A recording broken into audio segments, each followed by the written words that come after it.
We're back with our Ask the Expert segment, and Colleen Lyle is in with us from Lyle Real Estate. So if you have a question for her, there's the phone number to call, 789-6559, extension 2803. Colleen will take your questions right here live on the air, or you can send us a message, ottawa.morning@ctv.ca. Find us on Facebook, CTV Ottawa Morning Live. Okay, we have a call coming in right now from Louise. Louise, good morning. What's your question for Colleen? Good morning, ladies. My question is, I've inherited my parents' home in a coveted Ottawa area neighborhood.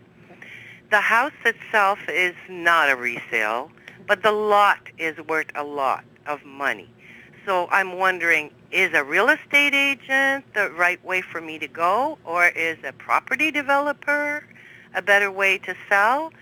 What are my options? That's a great question. That is a great question.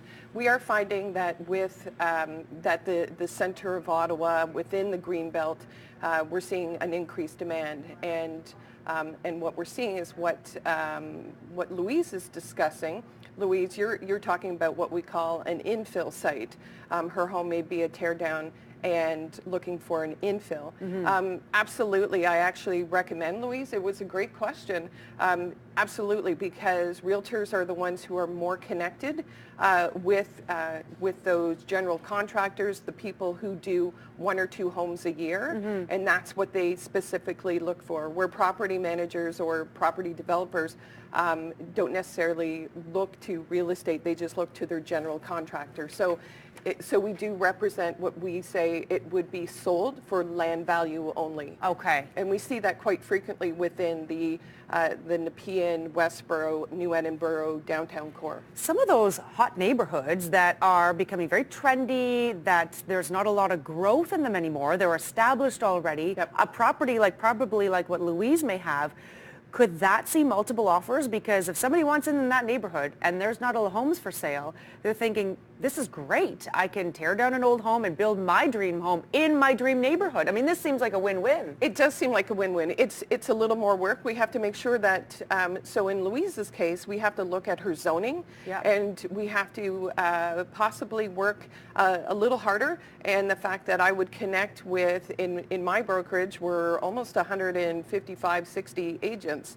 And the fact is that we would turn to those who are really connected with developers and say, do you have someone that we should introduce, kind of do the meet and greet thing, because infill sites in those core do have a tendency to be introduced through a developer, even a small builder in the Ottawa area who do look to realtors to introduce them to those opportunities. Okay, that's another fascinating element that you yes. wouldn't necessarily think no. about. Let's go back to the multiple offers and yes. how you can gain an advantage. So financing, inspection, inclusions, can you elaborate a little on some of those? Absolutely. So let's create a scenario. So let's say, Annette, you found your dream home on Thursday, and what we're seeing a lot of is the fact you and I are shopping, and we see a home that you really love, you and your family love on Thursday. They're going to be offering offers on the Monday. Okay. Okay, so what we're going to do is sit down and really make sure that your financing is 100% strong. So we'll be speaking to your mortgage broker and making sure that that's set up before all lined Monday. Up. Okay. All lined up. The other opportunity that we also have is the fact that since we have a few days to get ready for the offer, we're going to do a pre-building inspection. We're actually going to do a building inspection before we have to lay out an offer. It's a little more money out of your pocket, but again, when sellers are looking at their final offer, it could be a little nerve-wracking. Yeah.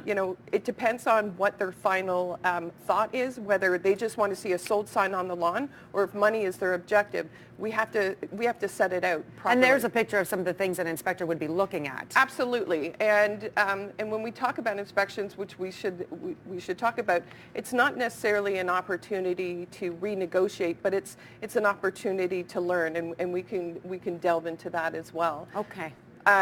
So going back to the multiple offer scenario, also then once you've done your inspection, once your financing is good, then we look at your final numbers. Okay. And this is where, as you said, it could get a little stressful. And what we use with our buyers is the fact that, all right, Annette, you fell in love with this house. This is your dream kitchen. Yeah. This is your backyard for your girls. So what does this home mean to you? Because at the end of the day, if you you have one shot at this, so the number that you put on that paper, you know, is your final. And if you're okay, we lost it for $20 more, then we're okay with it. Yeah. Lastly, as well, is the fact that using a realtor who can massage a relationship with the other realtor is really important.